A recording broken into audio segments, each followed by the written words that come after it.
वनऊज़ु बिल्लाहि मिन शुरूरि अनफुसिना व मिन सय्यिआति अअमालिना।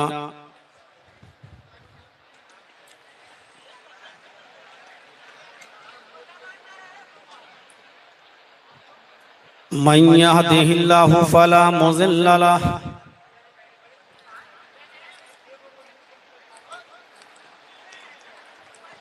व मन युज़लिल्हु फला हादिय लहु।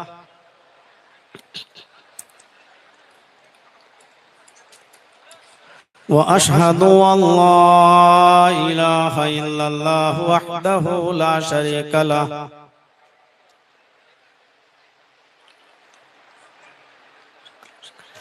व अशहदु अन्ना मुहम्मदन अब्दुहु व रसूलुहु।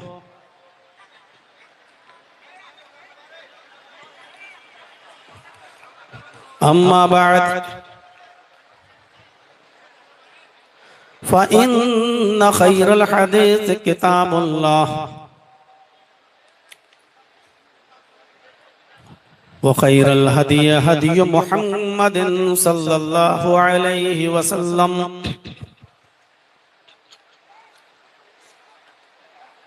व शर्रुल उमूरि मुहदसातुहा व कुल्लु मुहदसतिन बिदअह व कुल्लु बिदअतिन ज़लालह व कुल्लु ज़लालतिन फिन्नार।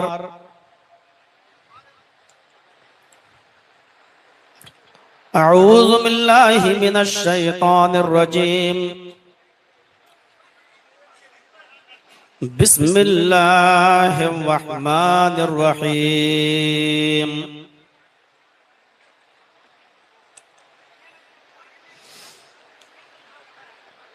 वमन यब्तगि गैरल इस्लामी दीनन फलन युक़बल मिन्हु व हुवा फिल आखिरति मिनल खासिरीन। रब्बि इश्रह ली सदरी व यस्सिर ली अमरी वहलुल उक़दतम मिन लिसानी यफ़क़हू क़ौली।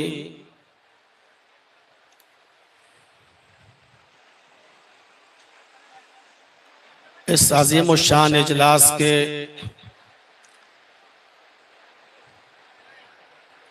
मुअज़्ज़ज़ सदर और मुअज़्ज़ज़ नाज़िम इजलास और स्टेज पर बैठे हुए तशरीफ फरमा मुअक्कर उलमाए किराम, इलाके के बावकार अहबाब, मुअज़्ज़ज़ सामीईन हज़रात, पर्दा नशीन इस्लामी ख्वातीन माँ और बहनों, कौम व मिल्लत के लायकवर नौजवानों, अजीज बच्चों, बहुत ही संजीदगी और मतानत के साथ आप प्रोग्राम को सुन रहे हैं। मुख्तलिफ उलमा को आपने समाअत फरमाया है, कुछ सियासी शख्सियात को भी आपने सुना है। इस वक्त मुझे भी आप सुन रहे हैं। अब तक जो संजीदगी का आपने मुजाहिरा किया है, उम्मीद है कि इंशाअल्लाह आगे भी आप रखेंगे। अल्लाह ताला से दुआ है कि इलाहुल आलमीन हम कहने वालों को भी और सुनने वालों को भी अमल की पूरी पूरी तौफीक अता फरमाए। तौहीद के ताल्लुक से आपने बहुत कुछ सुन लिया। फजीलत शेख सैयद महराज रब्बानी हफिज़हुल्लाह से, उनसे भी पहले आपने खिताब सुने और अब आप बैठकर दिल जमाई के साथ मुझे भी समाअत फरमा रहे हैं। मैंने कुरान करीम की जो आयत करीमा आपके सामने तिलावत की है, उसी की रोशनी में कुछ बातें मुझे आपके सामने रखनी है।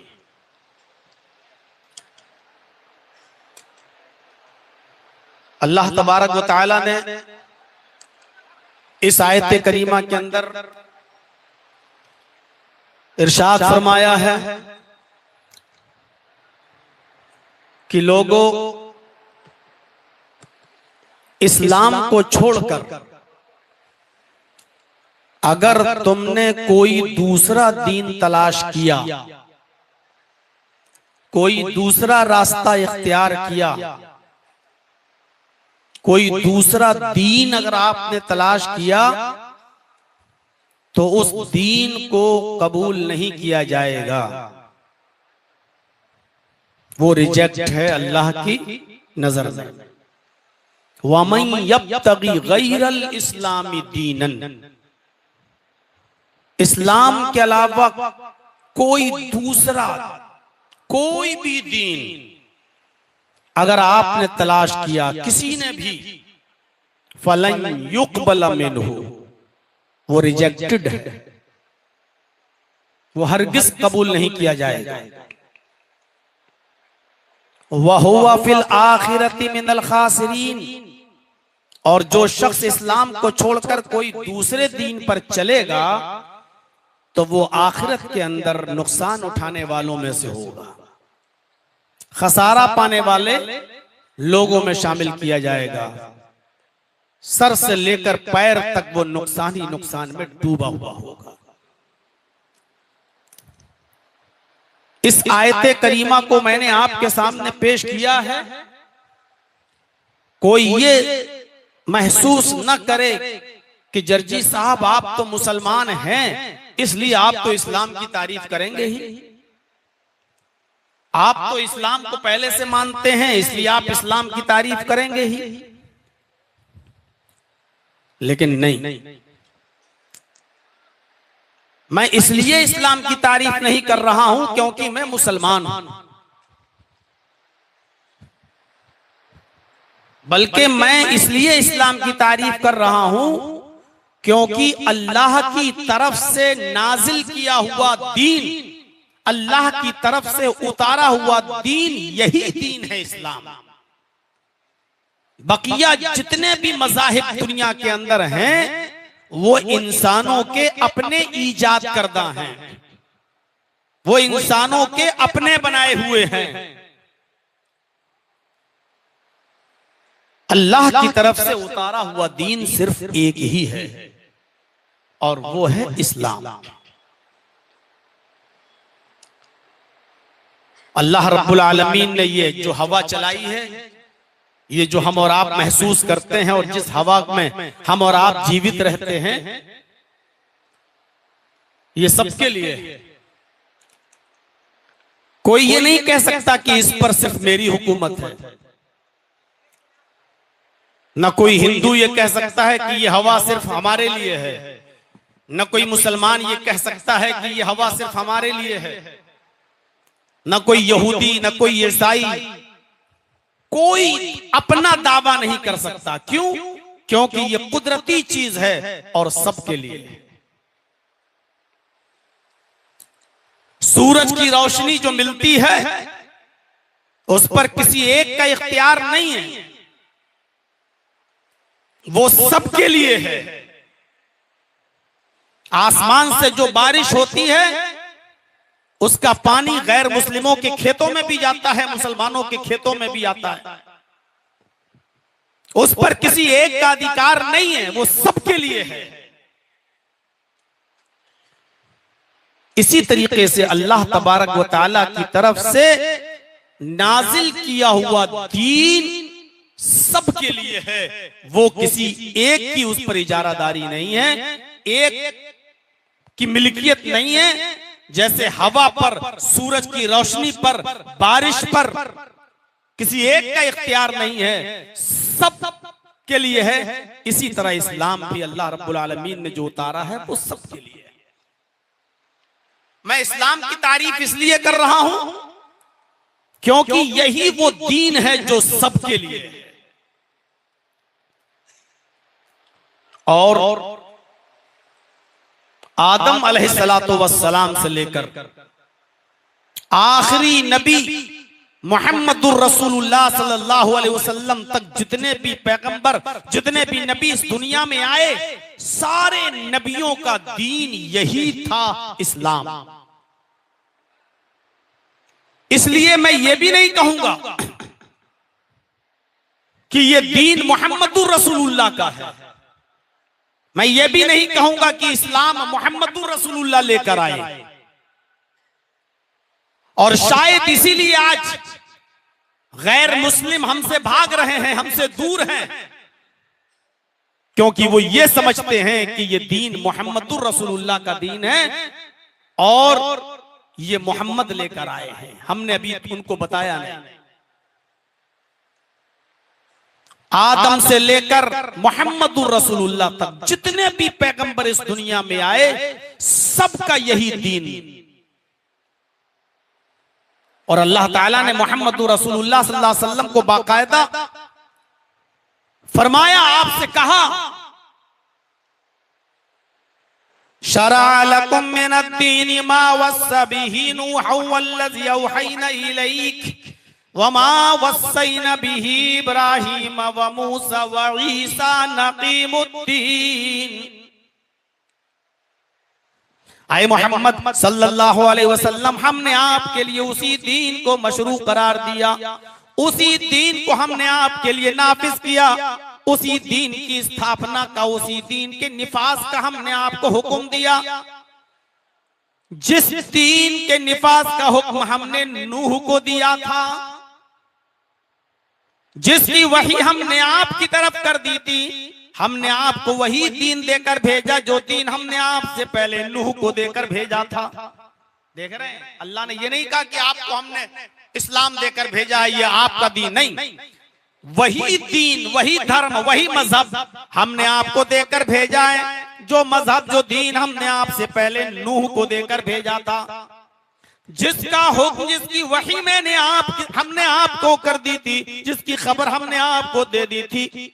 वमा वस्सैना बिही इब्राहीम व मूसा व ईसा नक़ीमुद्दीन। और नूह के बाद इब्राहिम भी इसी दीन को लेकर गए हैं, और मूसा भी इसी दीन को लेकर आए हैं, और ईसा भी इसी दीन को लेकर गए थे। कितना साफ शब्दों में क्लियर कर दिया कि ये इस्लाम मुहम्मदुर रसूलुल्लाह सल्लल्लाहु अलैहि वसल्लम का लाया हुआ नया दीन नहीं है, बल्कि यही दीन नूह का भी है।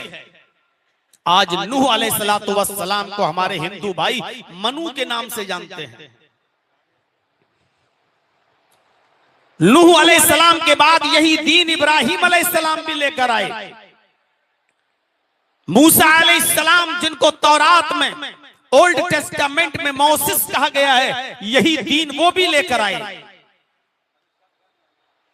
उनके बाद ईसा अलैहिस्सलातु वस्सलाम, जिनके मानने वाले आज क्रिश्चियन कहलाते हैं, ईसाई, ईसा अलैहिस्सलाम भी इसी दीन को लेकर गए। मैं कह सकता हूं कि यही वो धर्म है, यही वो दीन है जिसको नूह अलैहिस्सलाम लेकर आए, यानी मनु, यानी यही धर्म, यही दीन, यही इस्लाम हिंदू भाइयों का भी है, यही इब्राहिम अलैहिस्सलाम के मानने वालों का भी है, यही दीन, यही इस्लाम यहूदियों का भी है, और यही दीन, यही इस्लाम ईसाइयों का भी है। तो जब सबका दीन एक है और सबका मजहब यही इस्लाम है, तो इसी इस्लाम की मैं तारीफ कर रहा हूं जो सिर्फ मुसलमानों का नहीं, सबका है। वमन यब्तगी गैरल इस्लामी दीनन, जिसने इस्लाम को छोड़कर कोई दूसरा दीन तलाश किया, फलन युक़बला मिन्हु, वो कबूल नहीं किया जाएगा, वो रिजेक्ट कर दिया जाएगा, उसके मुंह पे मार दिया जाएगा। क्यों? इसलिए कि यही दीन नूह लेकर गए, यही दीन इब्राहिम लेकर आए, यही दीन मूसा और ईसा अलैहिस्सलातु वस्सलाम भी लेकर आए। इसीलिए दुनिया में जितने भी नबी आए, दुनिया में जितने भी पैगंबर आए, सबका एक ही कलमा भी था, एक ही मूल मंत्र था सबका। अभी तौहीद के बारे में आपने सुन लिया, लेकिन थोड़ा सा उसके बाद हम आगे चलते हैं दूसरी तरफ भी आपको लेकर, इस्लाम की खुसूसियात की तरफ, इस्लाम की विशेषताओं की तरफ, इस्लाम की खूबियों की तरफ। इसीलिए चूंकि ये दीन सबका, धर्म सबका, मजहब सबका, इसलिए कलमा भी ये जो पढ़ा गया है, जो मूल मंत्र है, वो सबका एक है। क़ुल या अहलल किताबी तालौ इला कलिमतिन सवाइन बैनना व बैनकुम अल्ला नअबुद इल्लल्लाह। कुरान कितने साफ लफ्जों में ऐलान कर रहा है, आए मोहम्मद सल्लल्लाहु अलैहि वसल्लम, आप अनाउंसमेंट कर दीजिए, आप दुनिया वालों में कह दीजिए, आप यहूदियों से कह दीजिए, ईसाइयों से कह दीजिए, आप उन लोगों में ऐलान कर दीजिए जिनको किताब दी गई है, जो अहले किताब हैं, आप उनसे फरमा दीजिए, आए यहूदियों, आए ईसाइयों, आए वो लोगों जिनको आसमानी किताबें दी गई हैं, तालौ इला कलिमतिन सवाइन बैनना व बैनकुम, आओ एक ऐसे कलमे की तरफ, आओ एक ऐसे मूल मंत्र की तरफ जो हमारे और तुम्हारे दरमियान बराबर है। जो कलमा मेरा भी है वही आपका भी है, जो मंत्र मेरा है वो आपका भी है, जो मूल मंत्र आपका है वो मेरा भी है, जो कलमा आपका है वो मेरा भी है। आओ एक ऐसे कलमे की तरफ जो हमारे और तुम्हारे दरमियान बराबर है। ये कुरान दावत दे रहा है, जब तुम्हारा भी वही कलमा, मेरा भी वही कलमा, तो फिर झगड़ा किस बात का है, इख्तिलाफ किस बात का है। नूह इस दुनिया में आए तो कलमा पढ़ा जाता था, ला इलाहा इल्लल्लाह नूह रसूलुल्लाह। मूसा इस दुनिया में आए तो कलमा पढ़ा जाता था, ला इलाहा इल्लल्लाह मूसा रसूलुल्लाह। ईसा इस दुनिया में आए तो कलमा पढ़ा जाता था, ला इलाहा इल्लल्लाह ईसा रसूलुल्लाह। और जब मोहम्मदुर रसूलुल्लाह इस दुनिया में आए तो कलमा पढ़ा जाता है, ला इलाहा इल्लल्लाह मोहम्मदुर रसूलुल्लाह। देख रहे हैं आप, नूह का वही कलमा, मूसा का वही कलमा, ईसा का वही कलमा, मोहम्मदुर रसूलुल्लाह का वही कलमा। इसीलिए कुरान कह रहा है, आओ एक ऐसे कलमे की तरफ, तालौ इला कलिमतिन सवाइन बैनना व बैनकुम, आओ एक ऐसे मूल मंत्र की तरफ, आओ एक ऐसे कलमे की तरफ जो तुम्हारे और हमारे दरमियान बराबर है, वो तुम्हारा भी और हमारा भी है। कलमे का पहला जुज कभी नहीं बदला गया। ला इलाहा इल्लल्लाह अपनी असली शक्ल में उस वक्त से है जब से पैगंबरों, नबियों के आने का सिलसिला इस दुनिया में जारी हुआ है। ला इलाहा इल्लल्लाह कभी नहीं बदला गया। नबियों के हिसाब से दूसरा जुमला चेंज होता गया। नूह आए तो नूह रसूलुल्लाह, मूसा आए तो मूसा रसूलुल्लाह, ईसा आए तो ईसा रसूलुल्लाह, मोहम्मद आए तो मोहम्मदुर रसूलुल्लाह। लेकिन ला इलाहा इल्लल्लाह कभी नहीं बदला गया। इसलिए कहा गया एक ऐसे कलमे की तरफ आओ जो हमारे और तुम्हारे दरमियान बराबर है। और वो क्या है? अल्लाह नअबुद इल्लल्लाह, कि हम अल्लाह के अलावा किसी की इबादत नहीं करेंगे। यही तो इस कलमे का मंत्र का मतलब ही यही है कि अल्लाह के अलावा कोई माबूद नहीं। ला इलाहा इल्लल्लाह, अल्लाह के अलावा हमारा कोई माबूद नहीं। यही तो इसका मतलब है, इबादत के लायक अल्लाह है। अल्लाह नअबुद इल्लल्लाह। आए यहूदियों, तुम्हारा भी यही कलमा है कि अल्लाह के अलावा हम किसी की इबादत नहीं करेंगे। आए ईसाइयों, तुम भी इस बात को मानते हो कि अल्लाह के अलावा हम किसी की इबादत नहीं करेंगे। यही तो इस्लाम है। और ये आदम से लेकर मोहम्मदुर रसूलुल्लाह तक जितने भी पैगंबर, जितने भी नबी, जितने भी रसूल इस दुनिया में आए, इसी इस्लाम की दावत देते रहे। और आज भी यही कलमा किसी न किसी शक्ल में आज भी मौजूद है। तौरात में आप देख लीजिए, There is no God, but God is one. ये तौरात में लिखा है। बाइबल में पढ़ लीजिए, There is no God, but God is only one without second. There is no God, but God is one. ये यहूदियों का कलमा है, कोई खुदा नहीं, खुदा सिर्फ एक है। ईसाइयों का कलमा क्या है? There is no God, कोई खुदा नहीं, but God is only one, सिर्फ एक है, विदाउट सेकंड, दूसरे को शरीक नहीं किया जा सकता, दूसरे के बगैर। हिंदू धर्म के अंदर भी यही कलमा है। पुरानी तकरीरें आप हमारी उठाकर सुन लीजिएगा, यूट्यूब पर पड़ी होंगी। एकम ब्रह्मा द्वितीय नास्ते ने नास्ते किंचन, एकम ब्रह्मा, एक ही ब्रह्मांड का रचयिता और रचनाकार है।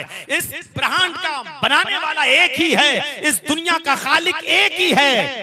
द्वितीय नास्ते, दूसरा नहीं है, ने बिल्कुल नहीं है, ना ना कतई नहीं है, किंचन जरा सा भी नहीं है।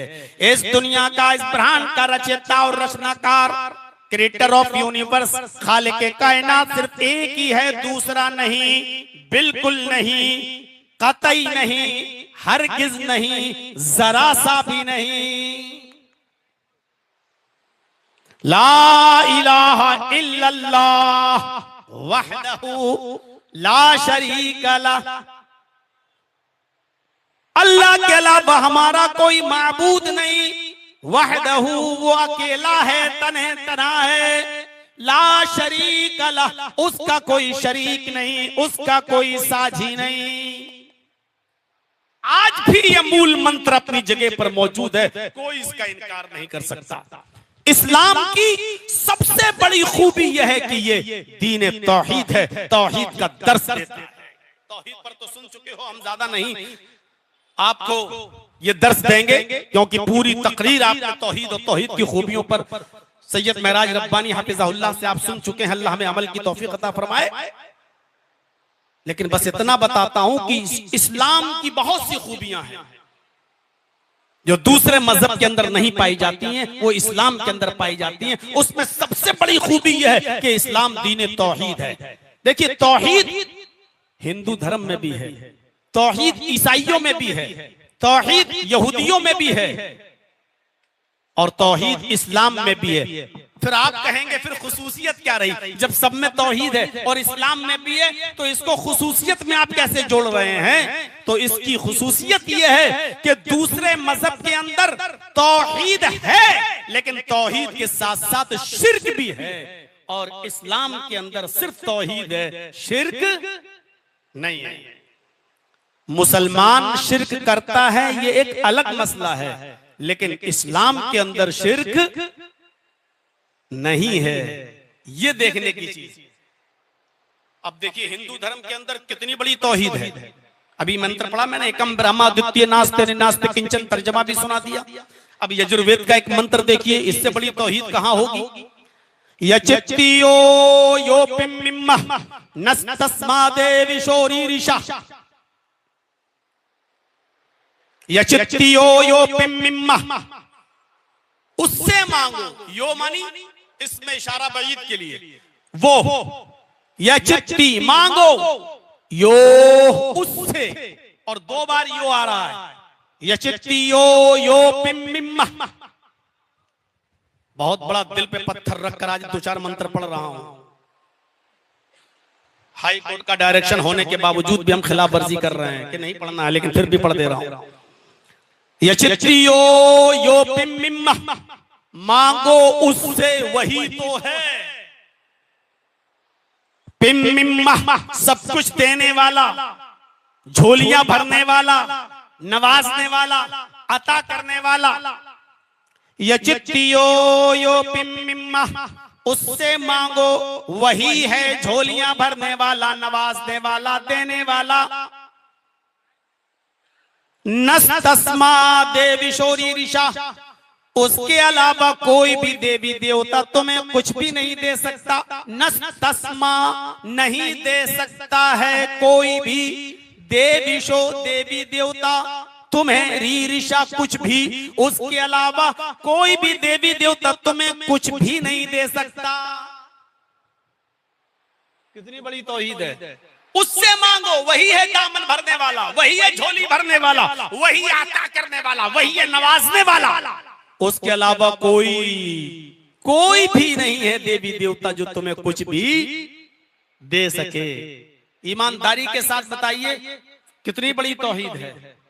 लेकिन इसके बावजूद मैं ये कह रहा हूं कि हिंदू धर्म दीन तौहीद नहीं बन सकता। क्यों? क्योंकि उसी हिंदू धर्म के अंदर यह भी लिखा हुआ है कि तुम्हारे 33 करोड़ देवी देवता हैं, हर एक को खुश करो,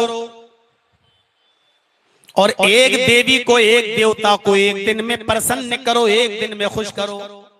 एक दिन में सिर्फ एक देवी या एक देवता खुश होगा। पढ़ लीजिएगा मनुस्मृति। एक देवी या एक देवता एक दिन में बस एक ही को खुश कर सकते हो, दो को नहीं। और 33 करोड़ देवी देवताओं को खुश करना जरूरी है। आगे मनुस्मृति में लिखा है कि यदि एक भी अप्रसन्न रह गया, अगर आपके जीवन में एक भी नाखुश रह गया, तो आपकी जिंदगी भर की तपस्या भंग, आपकी जिंदगी भर की इबादत बेकार। अब एक बात बताओ, अकल से सोचना जरा, एक दिन में एक देवी या एक देवता खुश हो सकता है, बस दो नहीं। और हैं कितने? 33 करोड़। तो एक दिन में जब एक देवता खुश होगा या एक देवी खुश होगी, तो 33 करोड़ देवी को, देवताओं को खुश करने के लिए हमें कितना दिन चाहिए? 33 करोड़। सीधा सीधा हिसाब है। क्या इंसान के पास इतना समय है? क्या इंसान इतने दिन तक जीवित रह सकता है 33 करोड़ दिन तक, कि हर एक दिन में एक देवी और एक देवता को खुश करता रहे? मनुस्मृति आगे कहती है, अगर एक भी अप्रसन्न रह गया, एक भी नाखुश रह गया, तो जिंदगी भर की तपस्या भंग। ये मनुष्य, आज का ये इंसान 33 करोड़ देवी देवताओं को कैसे खुश कर सकता है, जबकि सबके नामों की लिस्ट भी उसके पास नहीं है। उसको पता भी नहीं है कि इनके नाम क्या हैं, कौन कौन से देवी देवता हैं, उसको अभी पता भी नहीं है। ये शिर्क भी मौजूद है। सुबह प्रातः काल में उठो, अपने माँ बाप के पैर छुओ और उनका आशीर्वाद लो। ये पैर छूने का हुक्म भी मौजूद है रामायण में। तो इसलिए जिस धर्म के अंदर दोनों बातें हों, एक तरफ ये कहा जा रहा हो कि उसी को पुकारो, उसी से मांगो, उसके अलावा कोई तुम्हें कुछ नहीं दे सकता, और दूसरी तरफ ये भी कहा जा रहा है कि तुम्हारे 33 करोड़ देवी देवता हैं, ये धर्म दीन तौहीद नहीं बन सकता है, क्योंकि इसके अंदर दोनों चीजें मौजूद हैं। यही हाल ईसाइयों का भी है। लिखा है there is no God but God is only one. एक ही खुदा है, दूसरा नहीं।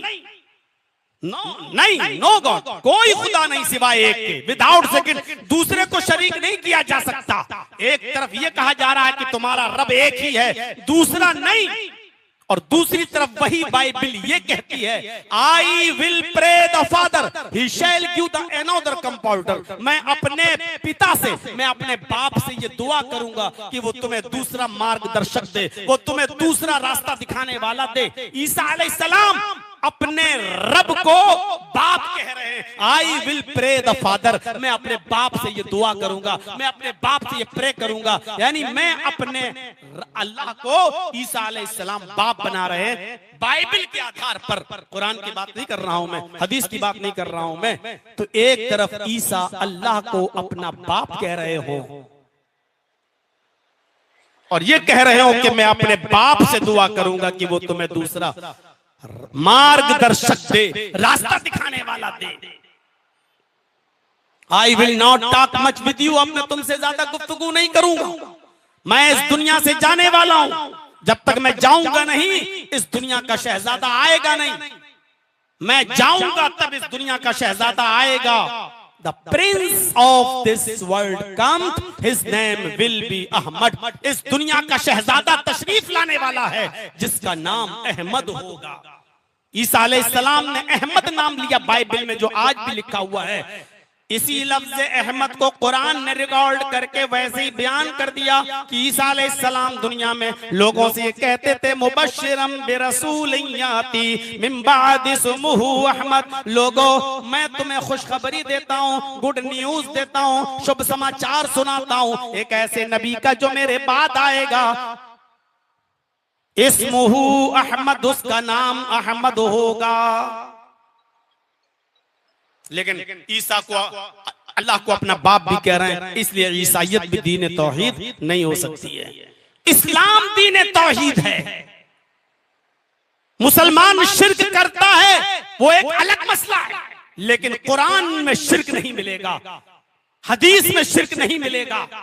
आप ताज्जुब करेंगे, देख लीजिए, जो हिंदू धर्म में कहा गया उसी को पुकारो, उसके अलावा किसी को नहीं, कोई देवी देवता तुम्हें कुछ नहीं दे सकता, इसी को कुरान ने कहा है। वला तदउ मिन दूनिल्लाहि मा ला यनफउक वला यजुर्रुक फइन फअलत फइन्नका इज़म मिनज़-ज़ालिमीन। अल्लाह को छोड़कर तुम किसी ऐसी हस्ती को मत पुकारो जो तुम्हें ना नफा दे सकता है ना नुकसान पहुंचा सकता है। फ़इन फ़अलत फ़इन्नका इज़म मिनज़-ज़ालिमीन, अगर तू ऐसा करेगा तो जालिमों में लिखा जाएगा, अगर तू ऐसा करेगा तो तेरा शुमार जालिमों में होगा।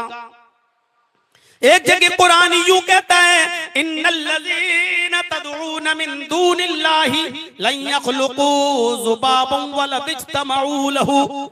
अल्लाह को छोड़कर तुम जिनको भी पुकार रहे हो, जिनसे भी बेटा बेटी मांग रहे हो, जिनके भी आस्थानों पे जा रहे हो, ये सारे के सारे मिल जाएं, लन यख़्लुक़ू ज़ुबाबन, तो एक मक्खी भी पैदा करने की ताकत नहीं रखते। क्लियर कर दिया, मना कर दिया, कुरान में शिर्क नहीं मिलेगा।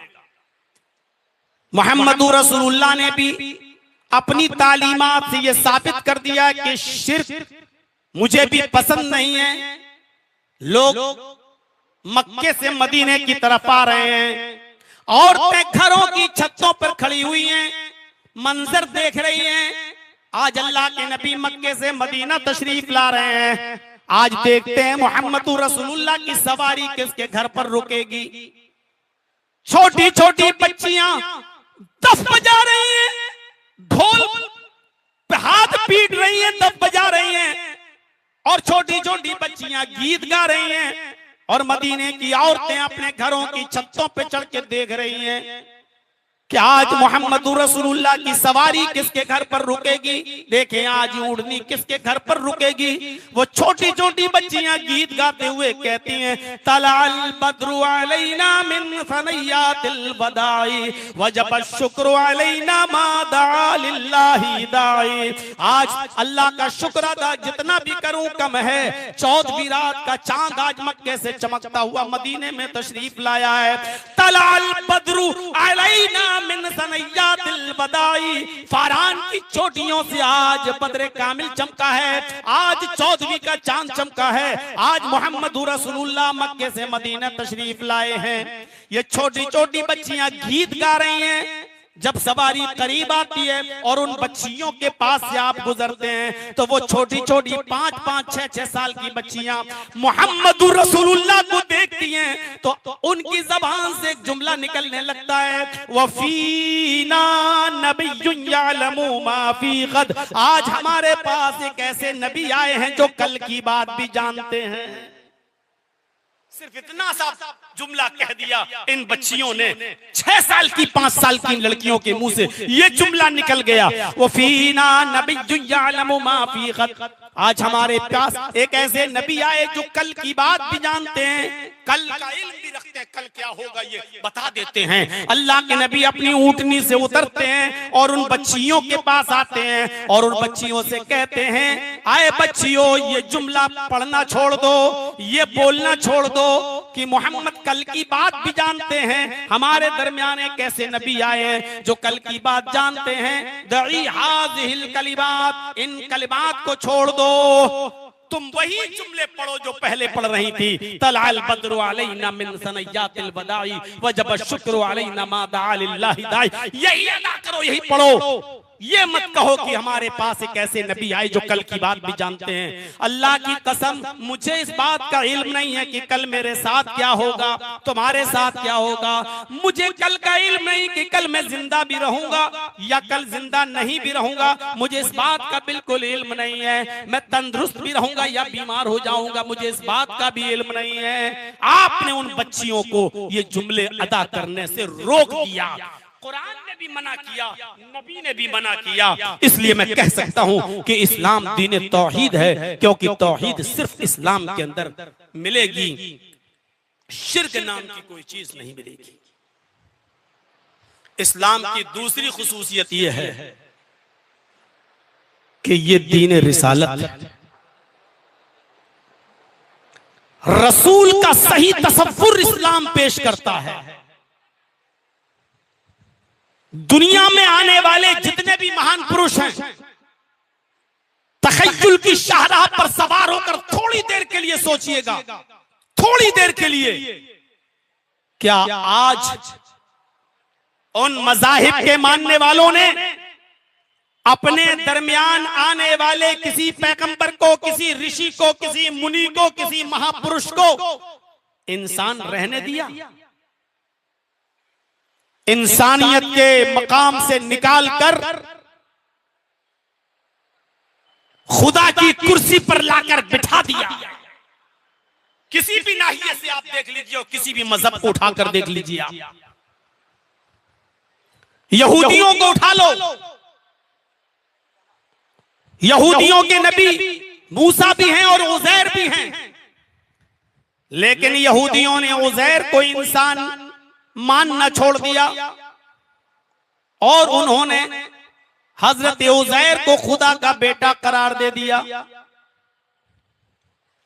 ईसाइयों को उठाओ, ईसाइयों ने भी अपने दरमियान आने वाले नबी हजरत ईसा को इंसान नहीं रहने दिया, सन ऑफ गॉड, अल्लाह का बेटा करार दे दिया। यहूदियों ने उज़ैर को अल्लाह का बेटा माना, ईसाइयों ने ईसा को अल्लाह का बेटा माना। सिखों में चले जाइए, सिखों ने महावीर जी को, सिखों ने गुरु नानक को भगवान का दर्जा दे दिया। जाइए कैंपल पर, बहुत दूर नहीं, सिर्फ दिल्ली वाले गुरुद्वारे में चले जाइए जो चांदनी चौक पर बना हुआ है, और गुरु नानक की मूर्ति के नीचे लिखा होगा नानक भगवान। गुरु नानक एक इंसान थे, गुरु ग्रंथ।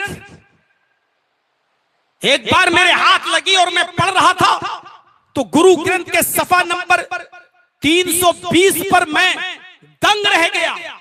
गुरु नानक का एक वाकया पढ़कर कि उनको पता चला कि एक मुसलमान आदमी के बहुत कंजूस है, बहुत कंजूस है, वो किसी गरीब की मदद नहीं करता, वो किसी गरीब को कुछ नहीं देता है, मक्खी चूस है वो, चमड़ी चली जाए लेकिन दमड़ी न जाए, जान चली जाए लेकिन 1 रुपया नहीं। गुरु ग्रंथ के सफा नंबर 320 पर पढ़ते पढ़ते मैं चीज को गौर से पढ़ने लगा कि गुरु नानक को जब पता चला कि वो इतना कंजूस है तो उसके पास एक सुई लेकर पहुंच गए। सुई, कपड़ा सिलने वाली सुई, सुई लेकर पहुंच गए और उस मुसलमान से कहा कि ये सुई तुम रख लो, ये मेरी अमानत है, मैं तुम्हें देकर जा रहा हूं। उस मुसलमान ने वो सुई हाथ में ले ली और कहा ठीक है, कब आओगे लेने? गुरु नानक ने कहा कि ये सुई तुम मुझे कल कयामत के दिन दे देना, हश्र में दे देना, मैदान महशर में जब सब जमा होंगे, इकट्ठे होंगे, तुम्हारा कुरान तुम्हारी हदीस कहती है तो तुम अपने अकीदे के मुताबिक जब कयामत के दिन उठो तो ये सुई मुझे दे देना। तो वो मुसलमान चीखता है गुरु नानक पर और कहता है आपको शर्म नहीं आती, ये सुई मैं कयामत के दिन लेके आऊंगा? अरे कब्र में मुझे लिटा दिया जाएगा, मैं तो खाली हाथ जाऊंगा, कुछ लेके थोड़ी जाऊंगा, ये सुई मैं तुम्हें मैदान महशर में कैसे दे सकता हूं? तो गुरु नानक ने उससे कहा जब तू एक छोटी सी सुई लेकर नहीं जा सकता मैदान महशर में, ये सुई तू मुझे दे के नहीं, ये सुई तू मुझे नहीं दे सकता है, ये सुई भी तू लेकर नहीं जा सकता है, तो ये जमीन, ये जायदाद, ये प्रॉपर्टी, ये मकान, ये तेरी दुकान और इतनी बड़ी दौलत, इतना अमीर, इतना पैसे वाला होकर भी अब तू ये बता कि ये सारी दौलत तू लेकर कैसे जाएगा, ये प्रॉपर्टी लेकर कैसे जाएगा, ये दुकानें लेकर कैसे जाएगा?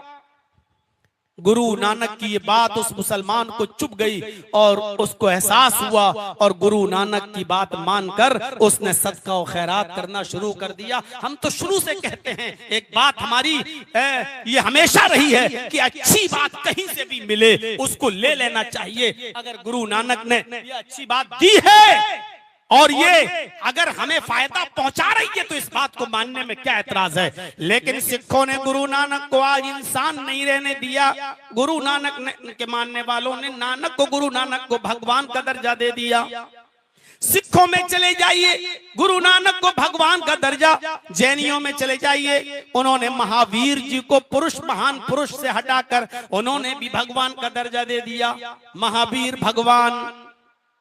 बुद्धिस्टों में चले जाइए, गौतम बुद्ध के मानने वालों ने गौतम बुद्ध को बुद्ध भगवान मानना शुरू कर दिया। गौतम बुद्ध की सबसे बड़ी मूर्ति लुम्बिनी में, नेपाल में मौजूद है। जाइए और नेपाल जब घूमने जाएं तो लुम्बिनी जरूर घूमिए। जापान तक के बुद्धिस्ट नेपाल घूमने आते हैं और गौतम बुद्ध की मूर्ति पर जरूर जाते हैं। उस गौतम बुद्ध की मूर्ति के नीचे आज भी लिखा हुआ है बुद्ध भगवान।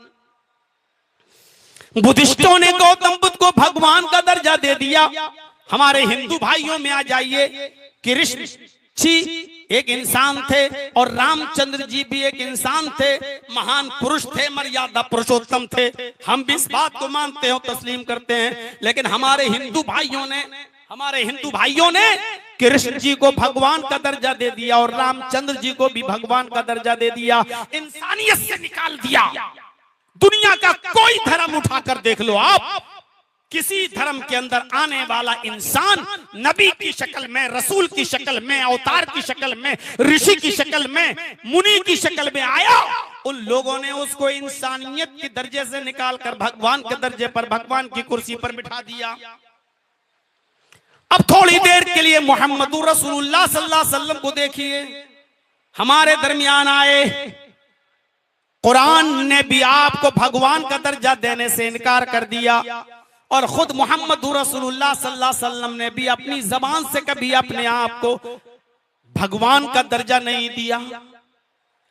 कुरान के अल्फाज में देखिए, कुल इन्नमा अना बशरुम मिस्लुकुम, ऐ नबी आप ऐलान कर दीजिए, आप अनाउंसमेंट कर दीजिए कि मैं तुम्हारी तरह का एक बशर हूं।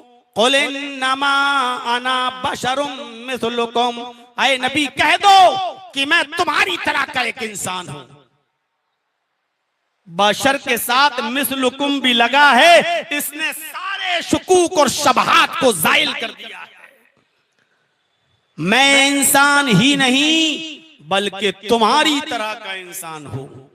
तुम्हारे दो हाथ मेरे भी दो हाथ, तुम्हारे दो पैर मेरे भी दो पैर, तुम्हारे दो कान मेरे भी दो कान, तुम्हारी दो आंखें मेरी भी दो आंखें।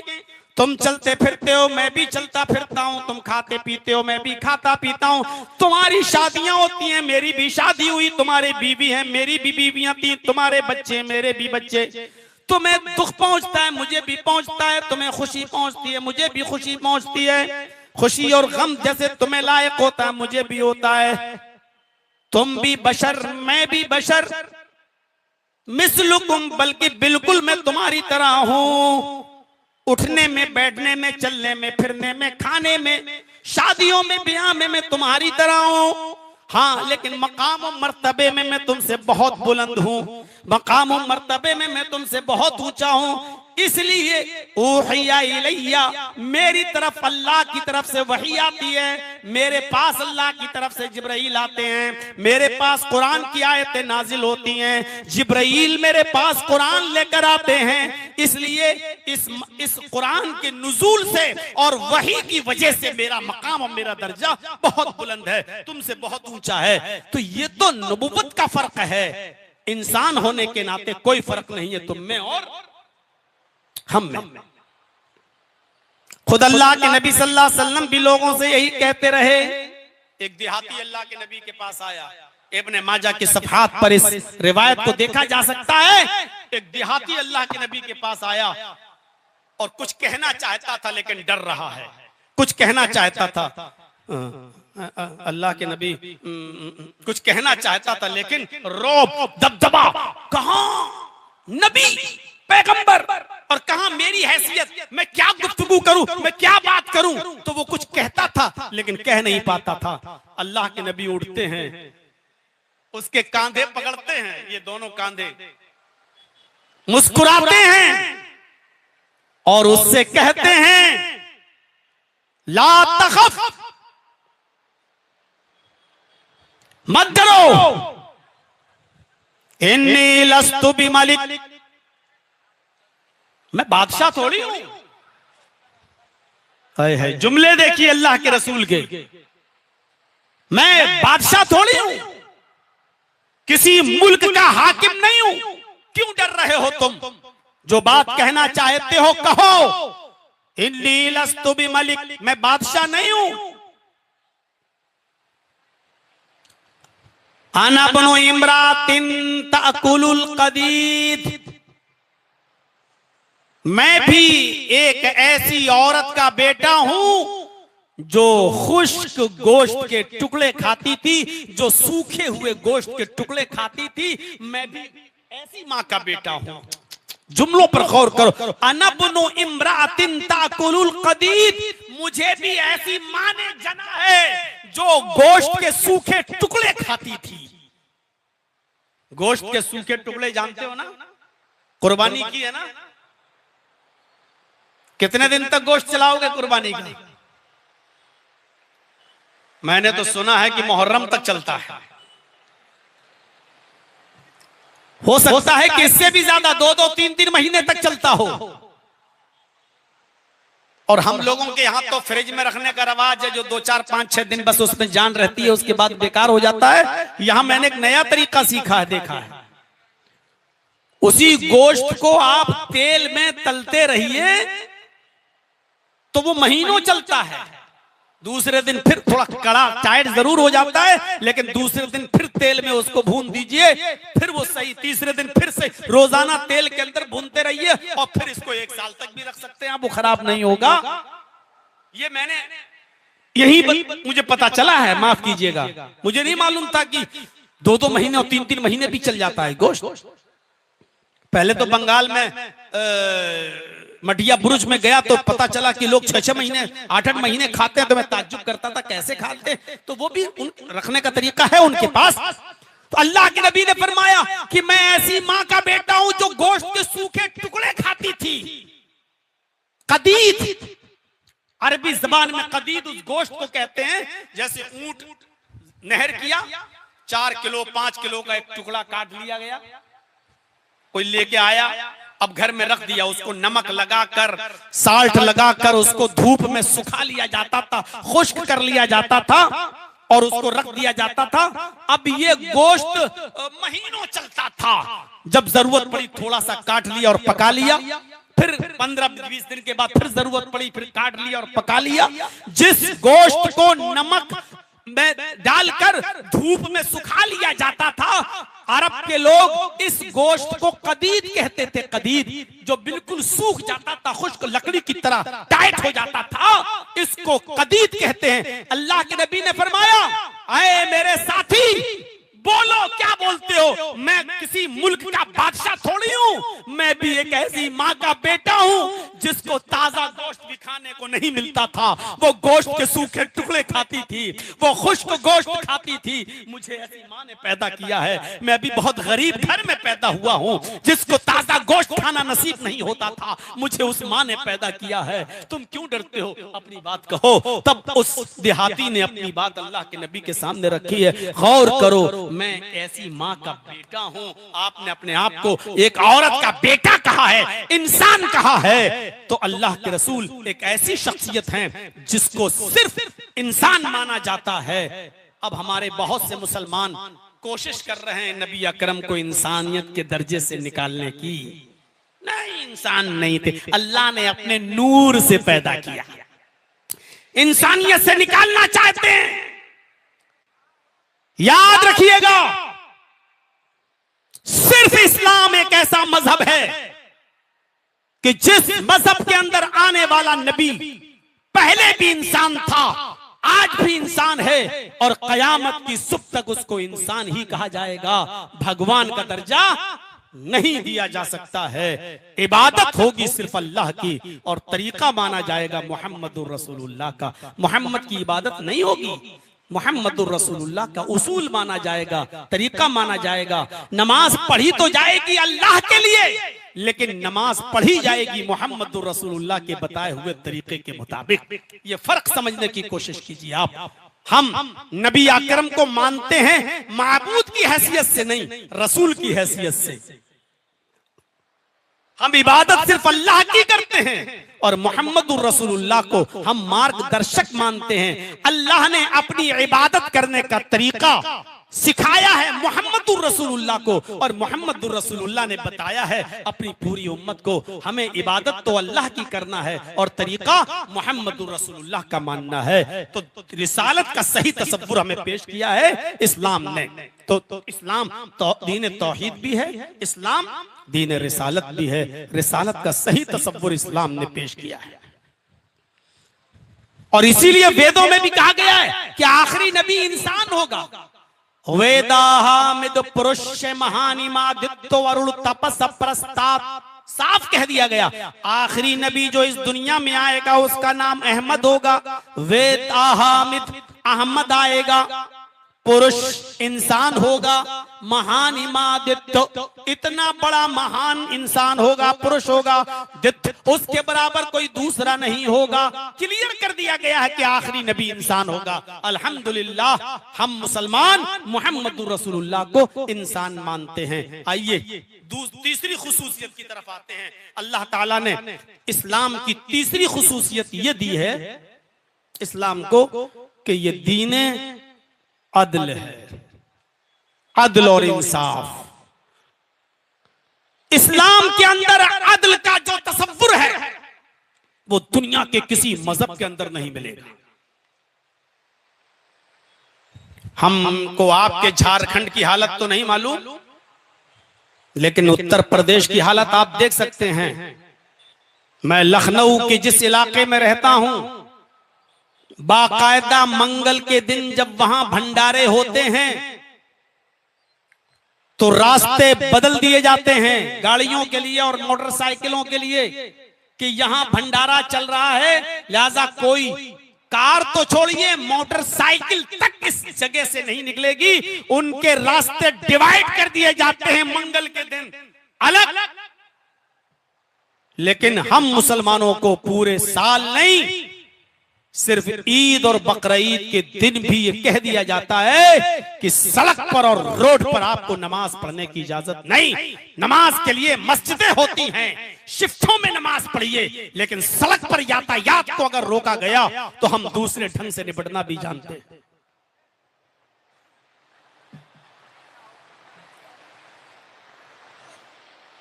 ये सब राजनीति में होता है।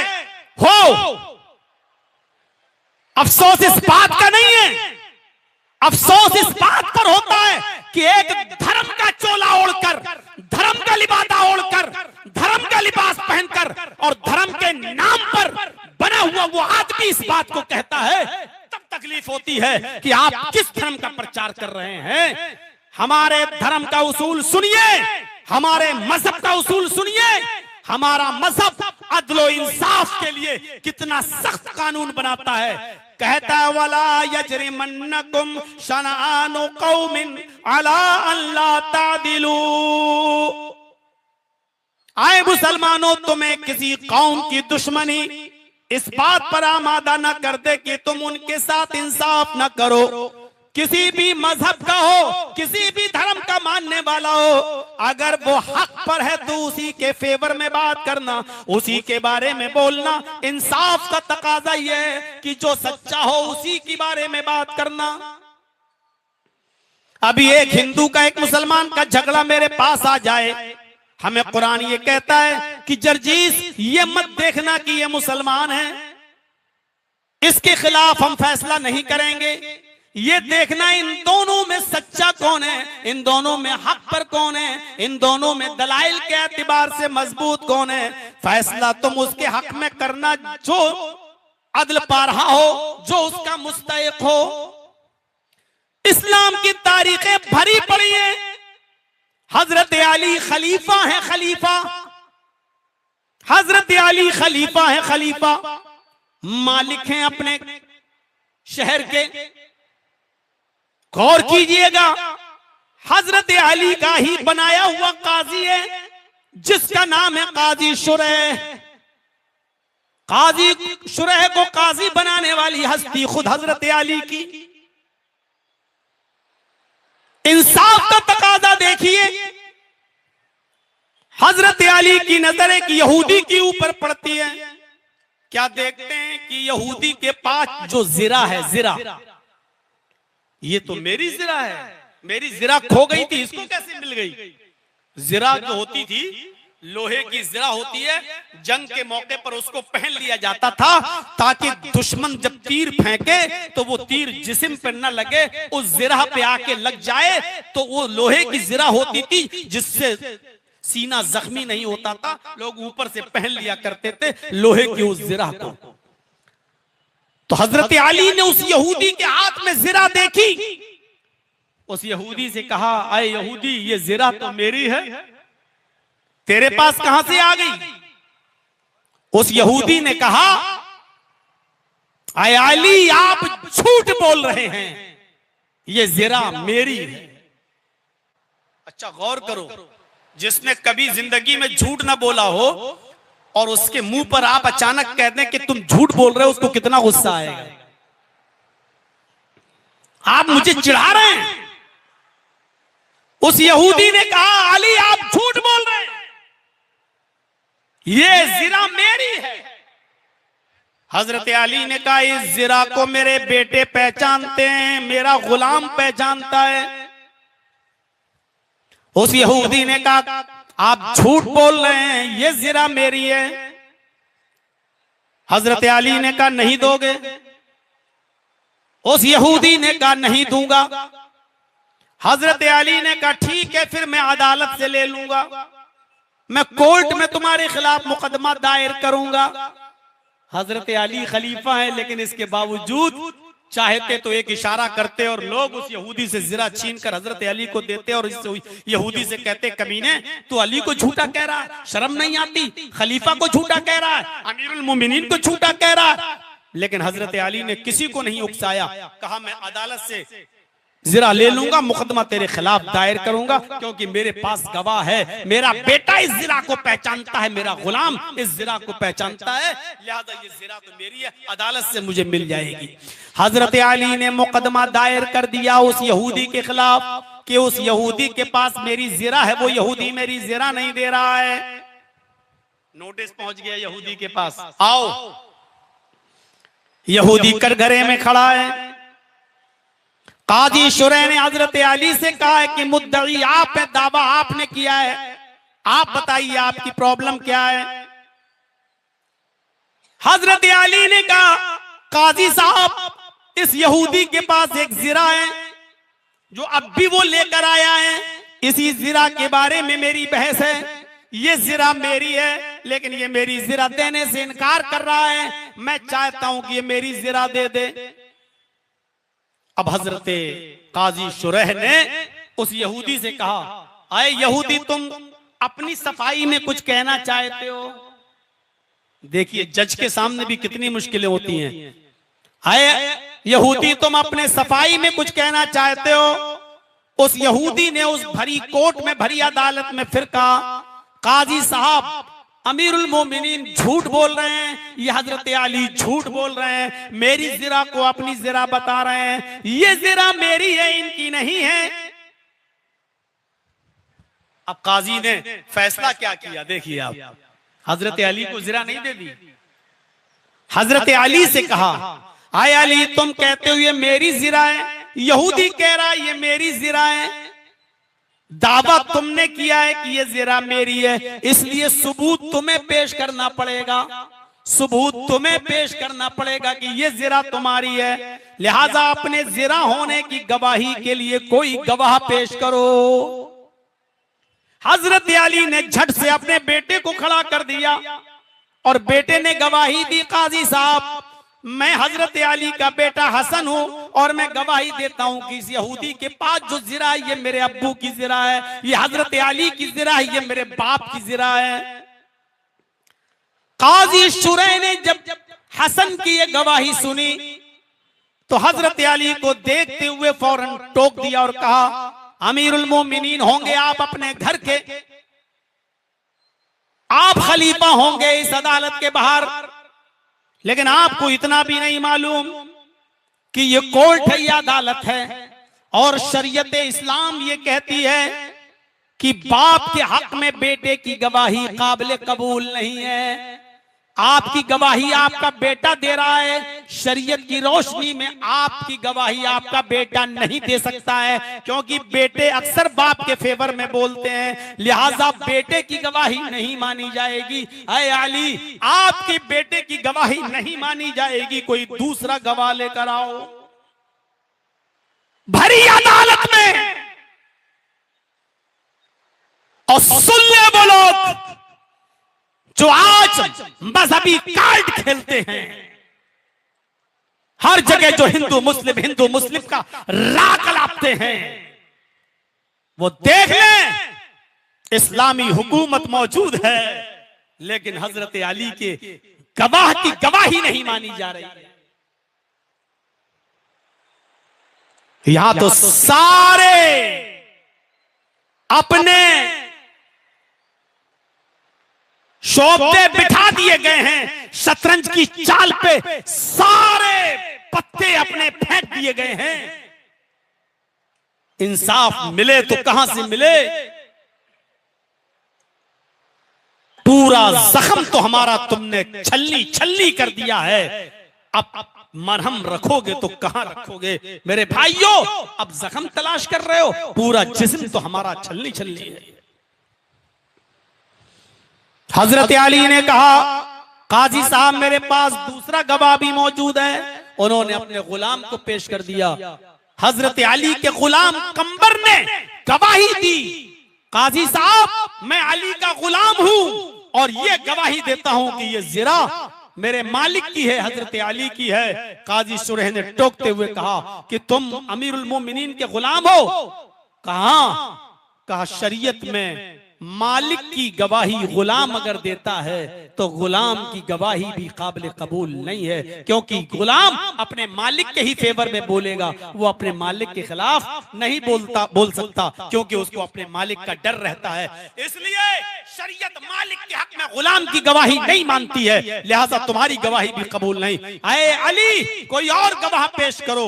हजरत अली हाथ खड़ा कर देते हैं कोर्ट में और कहते हैं, काजी साहब अब मेरे पास कोई गवाह नहीं है, बस यही दोनों गवाह थे, मेरा बेटा या मेरा गुलाम, इसके अलावा कोई गवाह नहीं है, इसलिए अब मैं गवाही पेश नहीं कर सकता। फौरन ऑन स्पॉट वहीं पर काजी शुरह फैसला सुनाते हैं और फैसला सुनाते हुए कहते हैं कि हजरत अली अपने सबूत में सही दलीलें नहीं दे सके, सच्चे गवाह पेश नहीं कर सके, जो गवाह पेश किए थे उनकी गवाही मोतबर नहीं, इसलिए इस जिरा का मालिक यहूदी को बनाया जा रहा है। ये जिरा यहूदी की है, यहूदी जिरा का मालिक है। कोर्ट से, अदालत से फैसला जो सुनाया जाता है वो हजरत अली के खिलाफ सुनाया जाता है और उस यहूदी को जिरा दी जाती है। ये आदल था, ये इंसाफ था। और याद रखिएगा, गौर से सुनिएगा, जिस मुल्क में जितना ज्यादा अदल होगा उतना ही ज्यादा अमन और शांति होगी। जिस मुल्क में जितनी बेइंसाफी होगी, जितना जुल्म होगा, अदल का मर्डर होगा, अदल को कुचला जाएगा, इंसाफ को और अदल को पैरों से रौंदा जाएगा, उस मुल्क के अंदर उतनी ही अशांति होगी, उतने ही दंगे होंगे, उतने ही फसाद होंगे, उतने ही झगड़े होंगे। अगर झगड़ों को रोकना चाहते हो तो अदल कायम करो। और यही बात सत्य और अहिंसा के अंदर महात्मा गांधी जी ने कही थी। महात्मा गांधी जी ने की किताब है सत्य और अहिंसा, उस किताब के अंदर आज भी इबारत लिखी हुई है कि अगर इस देश को खून और खराबे से बचाना चाहते हो, इस देश में अमन, शांति और सुकून पैदा करना चाहते हो, अगर चाहते हो कि भारत में पीस हो, भारत में अमन हो, भारत में सुकून हो, भारत में शांति हो, तो तुम्हें इस भारत के अंदर हजरत उमर फारूक जैसा इंसाफ, उन जैसा न्याय, उन जैसा अदल तुम्हें कायम करना होगा। हजरत उमर का नाम लिया है महात्मा गांधी जी ने, जो सत्य और अहिंसा के अंदर आज भी लिखा हुआ है कि तुम्हें इस मुल्क के अंदर हजरत उमर जैसा अदल, उमर जैसा इंसाफ कायम करना होगा। यानी उमर जैसा इंसाफ जब तक कायम नहीं होगा तब तक अदल नहीं होगा, और अदल नहीं होगा तब तक अमन नहीं होगा। अमन तभी होगा जब अदल होगा। आज जितनी भी हमारे इस भारत में आज झगड़े हैं, फसाद हैं, आज जितनी भी अशांति है, जितना भी फसाद है, इसका मतलब यह है कि उतना ही जुल्म है, ज्यादती है, अदल का मर्डर है, अदल को पैरों से रौंदा जा रहा है। अगर हम चाहते हैं कि भारत में अमन हो, सुकून हो, तो हम सबको अदल से काम लेना पड़ेगा। जैसा कि काजी शुरैह ने हजरत अली के खिलाफ फैसला सुना दिया। यही हजरत अली थे। एक यहूदी आया और सुनते जाओ ऐ नौजवानों, रश्क करोगे रश्क। एक यहूदी आता है, आय अली अमीरुल मोमिनीन, मैं मुजरिम हूं, मैंने ये जुर्म किया है। कबूल कर लिया उसने अपने जुर्म को। वो ऐसा जुर्म था जिस जुर्म की सजा थी 10 कोड़े।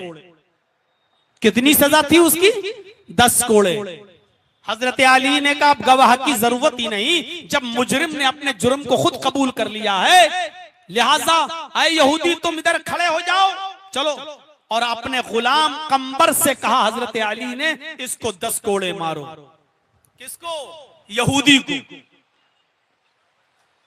कोड़े कौन मार रहा है? हजरत अली का गुलाम कंबर। 10 कोड़े इसको मारो। कंबर ने कोड़ा उठाया और उस यहूदी को मारना शुरू कर दिया। पहला कोड़ा पड़ा, दूसरा पड़ा, तीसरा पड़ा, चौथा पड़ा, पांचवां पड़ा, छठा पड़ा, सातवां, आठवां, नवां और 10वां। जब उस कंबर ने 10 कोड़े उस यहूदी को मार दिए, लेकिन कोड़े मारते मारते हजरत अली का गुलाम कंबर कंफ्यूज हो गया। उसको शक हो गया कि मैंने यहूदी को 10 कोड़े मारे या 9। वो 10 मार चुका था, 10 कोड़े मार चुका था, लेकिन 10 कोड़े मारने के बाद कंफ्यूज हो गया है, मैंने 9 मारे कि 10 मारे, भूल गया। तो उसने सोचा कि शायद 9 ही मारे होंगे, उठाया और एक कोड़ा और मार दिया। अब कितने कोड़े हो गए? 11। मारना कितना था? 10। 10 कोड़े मार चुका कंबर। 10 कोड़े मारने के बाद कंफ्यूज हो गया, मैंने 10 मारे कि 9 मारे। अरे नहीं नहीं नहीं, 9, शायद 9 ही मारे। उठाया एक और जड़ दिया। यहूदी ने कहा अमीरुल मोमिनीन, मेरे ऊपर जुल्म हुआ है, आपके गुलाम कंबर ने मुझे 11 कोड़े मारे हैं, एक कोड़ा ज्यादा मार दिया है। लिखे कोई ईमानदार मीडिया, अगर वो किसी की हड्डियों पर नहीं पलता है तो, अगर वो किसी के तलवे नहीं चाटता है तो, लिखे हुए इंसाफ की बात, मुकदमा दायर होता है। हजरत अली ने कहा कंबर, तुम्हारे खिलाफ इस यहूदी ने मुकदमा दायर किया, इधर आओ। यहूदी क्या बात? कहा आपके गुलाम ने मुझे 11 कोड़े मारे हैं, जबकि इस जुर्म की सजा 10 कोड़े थी। हजरत अली ने कहा क्या कहते हो कंबर? कंबर ने कहा हो सकता है मैंने 10 मारा था, लेकिन मैं भूल गया, कंफ्यूज हो गया कि 10 मारे कि 9 मारे, तो मैंने एक और मार दिया। लेकिन मुझे शक था कि 9 मारे कि 10, लेकिन अब ये कह रहा है तो हो सकता है कि इसकी बात सही हो। याद रखिएगा, जब किसी को 2 महीने, 3 महीने, 10 महीने की सजा हो जाए, 1 साल की, और जेल में अगर वो डाल दिया जाए, तो कैदी अपने दिन बड़े गौर से गिनता है। आज 60 दिन हो गए, 61 हो गए, 62 हो गए, 63 हो गए, 64 हो गए, वो एक एक दिन गिनता रहता है, कभी कभी घंटे भी गिनता रहता है। जो लोग जेल की सलाखों में गए उनको अच्छी तरीके से मालूम होगा कि वो दिन भी गिनते रहते हैं कि मेरे कितने दिन हो गए। इसको सजा मिल रही थी तो ये गिन रहा था, मारने वाला कंफ्यूज हो गया, लेकिन जिसको कोड़े मार रहा था वो गिन रहा था कि मुझे कितने कोड़े पड़ रहे हैं, 1 2। उस इमाम से पूछो बेचारे से जो ईद की नमाज पढ़ाता हो, मुक्तदियों को क्या, मुक्तदियों को तो बस अल्लाहू अकबर कहना पड़ता। उस इमाम से पूछो जिसको बेचारे को 7 बार करना हो, कभी कभी उंगली पे हाथ रख लेता होगा, अल्लाहू अकबर अल्लाहू अकबर अल्लाहू अकबर। उससे पूछो कि 7 की 8 ना हो जाएं या 7 की 6 ना हो जाएं, या तो 10 कोड़े मारे, वो गिन रहा 1 2 3, और जैसे ही 11वां लगा उसने कहा अमीरुल मोमिनीन 11 कोड़े मारे। हजरत अली ने कहा कंबर क्या कहते हो, एतराफ कर लिया, हो सकता है 11 हो गए हो, मुझे शक था। कहा शक था, उसको यकीन है और तुम्हें शक है, तो यकीन वाले की बात ज्यादा मानी जाएगी, लिहाजा तुम खड़े हो जाओ। और उस यहूदी से कहा काश मीडिया बताती आज के इन पॉलिटिकल नेताओं को कि ये इंसाफ था।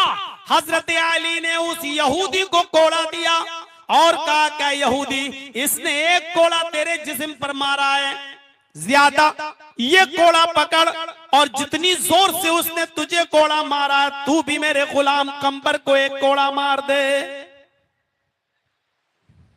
मार।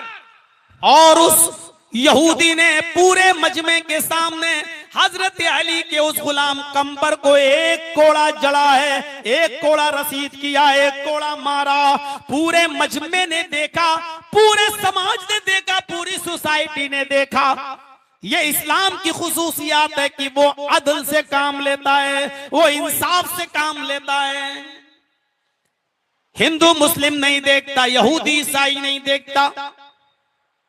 आज मुसलमानों में ये चीज आ गई वो अलग बात है, लेकिन इस्लाम इस बात की तालीम नहीं देता कि तुम ये सब चीजें देखो। अदल की बात करो, इंसाफ की बात करो, जिसका हक हो उसको हम और आप क्या अदल करेंगे, और गैर मुस्लिमों के साथ क्या न्याय और इंसाफ करेंगे, उनके साथ हम क्या अदल करेंगे। हम अपनी औलाद के साथ अदल नहीं कर सकते, हम अपनी बेटियों को अपनी विरासत में हक नहीं दे सकते, हम अपनी बहनों का हक नहीं दे सकते। इस कौम से क्या उम्मीद लगाई जाए कि ये गैर मुस्लिमों का हक अदा करेगी, इनके साथ इंसाफ करेगी। जो कौम अपनी बेटियों को 50,000 1 लाख की गाड़ी देकर 2-3-4 लाख रुपए का जहेज देकर अपनी जमीन और जायदाद और वरासत से महरूम कर देती हो, अपनी बेटियों अपनी बहनों का हक मार के खा जाती हो, उस कौम से ये उम्मीद नहीं लगाई जा सकती है कि वो गैर मुस्लिमों के साथ अदल करेगा और इंसाफ करेगा। दाढ़ी रख ली लंबी, सऊदी अरब का रुमाल डाल लिया, क्या मेरी बेटी की शादी है, क्या दे रहा, 4 व्हीलर दे रहा हूं, हज करके आया है, लंबी दाढ़ी रख ली, हाजी बन गया, सऊदिया का रुमाल गले में डाला, बेटी की शादी, क्या दे रहा हूं, 4 व्हीलर दे रहा हूं साहब, 4 व्हीलर, और मुंह में पान होगा तो कहेगा 4 व्हीलर दे रहा हूं साहब, 4 व्हीलर। 4 व्हीलर देने के बाद अब तू आजाद हो गया, अब वरासत से महरूम हो जाएगी तेरी बेटी, हैं? अपनी बेटियों का हक मार के खाने वालों, अपनी बहनों का हक मार के खाने वालों, क्या तुमसे उम्मीद लगाई जाए कि गैर मुस्लिमों के साथ इंसाफ करोगे? सोचिए सही। यही काजी शुरैह हैं, इनका बेटा यहूदी लड़के से लड़ लिया और झगड़ लिया। अब ये घर पे आए, बाप ने पूछा काजी साहब ने, बेटे कुछ परेशान लगते हो? कहा अब्बू एक यहूदी बच्चे से झगड़ा हो गया मेरा, ये बात थी। कहा अच्छा, तो कहा कि मैं मुकदमा दायर करने जा रहा हूं उस यहूदी लड़के के लिए, और आप जज होंगे, आप काजी होंगे, आप पहले देख लो कानूनी दांव पेच, आप देख लो क्या मैं मुकदमा जीत जाऊंगा। अगर मैं मुकदमा जीत रहा हूं तब तो मुकदमा दायर करूं, और अगर मुकदमा नहीं जीतूंगा तो फिर मैं मुकदमा दायर नहीं करूंगा। बाप ने थोड़ी देर सोचा, सोचने के बाद कहा काजी साहब ने, बेटे तुम तो 100% जीत रहे हो, तुम्हें तो कोई हरा ही नहीं सकता। उस यहूदी को जलील करने का एक ही तरीका है कि तुम कोर्ट में उसको खींचो, तुम उसके खिलाफ मुकदमा दायर करो। बेटे ने सोचा मेरा बाप जज है, कानूनी दांव पेच जानता है, बेटे ने काजी साहब की अदालत में मुकदमा दायर कर दिया अपने बाप की अदालत में। उस यहूदी बच्चे को नोटिस मिलता है। वो बेचारा यहूदी बच्चा डरते हुए आता है, ये सोचकर क्या मुझे तो सजा मिलेगी क्योंकि बाप उसका यहूदी काजी है, उसका बाप ही जज है, अब तो मुझे सजा मिलेगी। दोनों ने अपने अपने दलीलें रखी। काजी साहब ने ऑन स्पॉट फैसला सुनाया और उस यहूदी बच्चे को हुक्म दिया कि तुम भी मेरे बेटे को कोड़े मारो। जितनी जोर से उसने तुम्हें 2-3 कोड़े मारे, तुम भी मेरे बेटे को कोड़े मारो। भरी अदालत में सबके सामने उस यहूदी बच्चे ने काजी शुरै के बेटे को कोड़े लगाए। जब शाम को काजी साहब घर में आते हैं तो बेटा अपने बाप से बात नहीं कर रहा है, अपने माँ के सीने से लग जाता है, कहता है कि मैं अपने बाप से नाराज हूं। माँ ने कहा बेटे तुम्हारे बाप बहुत सख्त हैं, ये मैं जानती हूं, लेकिन नाराज रहने से क्या फायदा। इधर बाप की आंखों में आंसू हैं काजी शुरै के, वो अपने बेटे को पकड़ के सीने से लगाना चाहते हैं, लेकिन बेटा कहता है कि दूर हट जाओ, मैं तुमसे बात करना गवारा नहीं करता, भरे मजमे में तुमने आज मुझे जलील कर दिया है। काजी शुरै रोते हुए कहते हैं मेरे बेटे कसम है उस जात की जिसके कब्जे में मेरी जान है, तू मुझे बड़ा प्यारा है, तू मुझे बड़ा महबूब है, लेकिन आज इस बात की गवाही मैं देता हूं कि मैं जिस कुर्सी पर बैठा हूं उस पर इंसाफ करना मुझे तुझसे भी ज्यादा महबूब है। अदल करना और इंसाफ से काम लेना मुझे तुझसे भी ज्यादा वो प्यारा है। मैं आज तेरी आंखों से आंसू देखना गवारा कर लूंगा और तेरी नफरत को झेलना गवारा कर लूंगा, लेकिन आज की ये नफरत और आज की ये आंसू उस दिन के आंसुओं से बेहतर होगा जिस दिन कोई किसी का पुरसाने हाल नहीं होगा और नफसा नफसी का आलम होगा। मेरे भाइयों, काजी शुरै अपने बेटे के खिलाफ फैसला सुनाते हैं और यहूदी बच्चे को अपने बेटे को कोड़ा मारने का हुक्म देते हैं। ये आदल और ये इंसाफ सिर्फ इस्लाम की तालीमात में ही मिलेगा। इस्लाम की तालीमात में अगर आदल है और इंसाफ है आज भी, तो मुझे बताओ भजन ऊंची आवाज में गाए जा सकते हैं, जय श्री राम के नारे ऊंची आवाज में लग सकते हैं, मंदिरों से ऊंची आवाज में भजन की और कथाओं की आवाजें आ सकती हैं, कथाएं बाहर रोड पर बड़े आराम से की जा सकती हैं, तो फिर मस्जिदों में 2 मिनट की आजान से कौन सी तकलीफें हो रही हैं? अगर इंसाफ है तो सबके साथ क्यों नहीं है? अगर इंसाफ करो तो सबके साथ करो। मैं नहीं कह रहा हूं कि हमें लाउड स्पीकर से जोर से आवाज अजान देने के लिए इजाजत दो, बिल्कुल नहीं। मैं कहता हूं कि लाउड स्पीकर को बंद कर दो। चलो, मैं सबसे पहले इस बात का हकदार हूं, आवाज उठाता हूं कि बंद कर दो माइक, लेकिन फिर ये माइक हर जगह से बंद होना चाहिए, हर जगह से आवाज बंद होना चाहिए। अगर सड़क पे नमाज पढ़ने पर तुम्हें कोई एतराज है और होना भी नहीं चाहिए, इस्लाम भी नहीं कहता कि तुम रास्ता रोक कर नमाज पढ़ो, हम भी इसके खिलाफ है, नहीं होना चाहिए। लेकिन मैं पूछना चाहता हूं, सिर्फ नमाजों ही से दिक्कत है तो फिर भंडारों से क्यों नहीं है? फिर कावड़ियों की यात्राओं से क्यों नहीं है? फिर इन तमाम चीजों से क्यों नहीं है? फिर तो ये सारे के सारे एतराजात तो होंगे और आवाजें तो उठाई जाएंगी। मेरे भाइयों, अगर नमाज पढ़ने पर पाबंदी लगा सकते हो, लगाओ, शौक से लगाओ, खुशी खुशी लगाओ।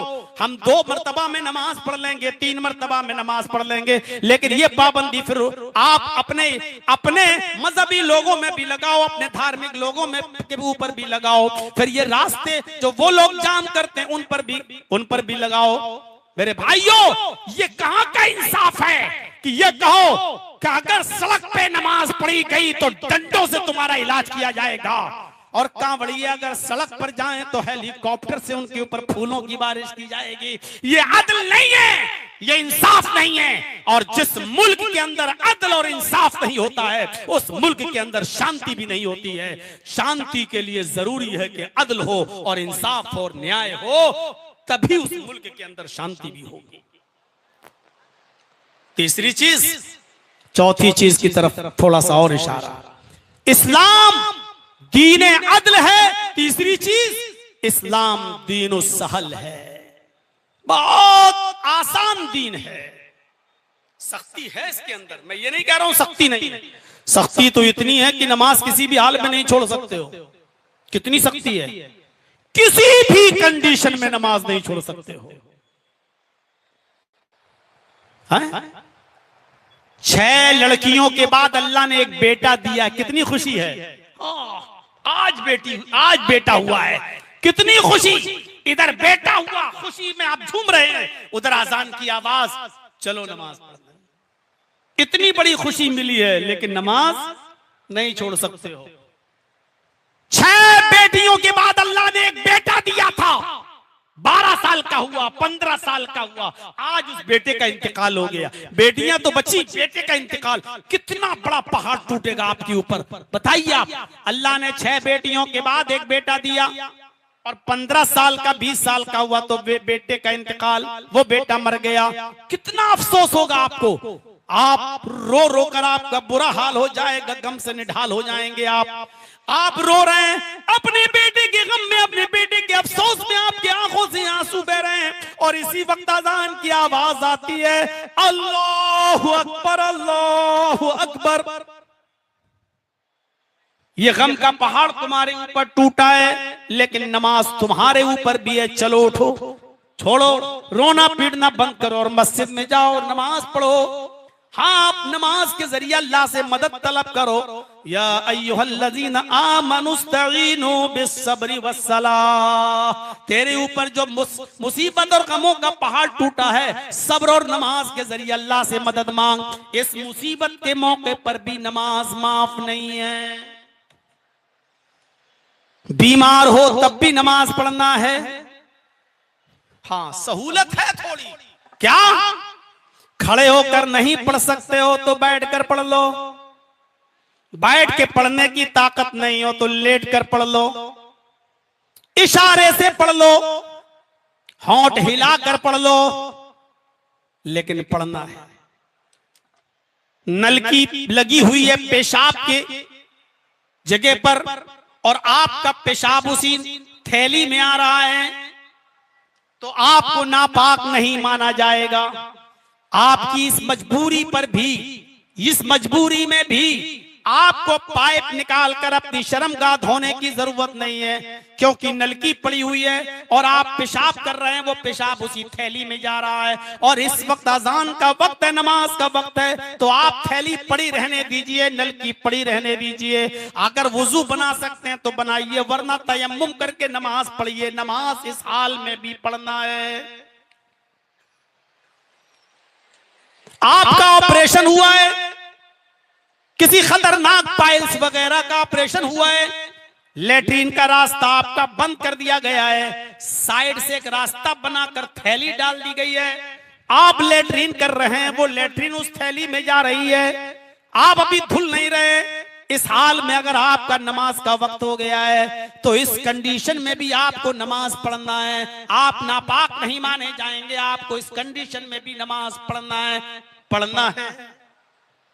भले ही खड़े होकर नहीं पढ़ सकते हो तो लेट के बैठ के पढ़ लो, बैठ के नहीं पढ़ सकते हो तो लेट के पढ़ो।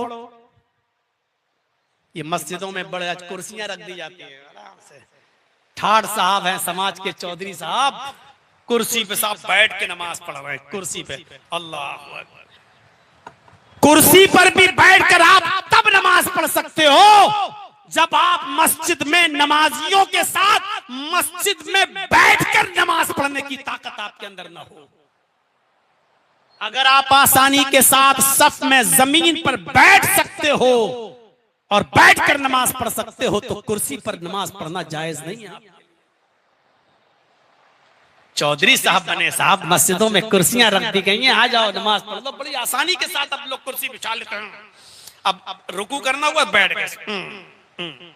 अगर ये काम जमीन पर बैठकर हो सकता है, तो इस कुर्सी पर तू नमाज नहीं पढ़ सकता। अगर जमीन पर बैठकर भी नमाज पढ़ने में तुझे तकलीफ हो, तब तू कुर्सी पर बैठ सकता।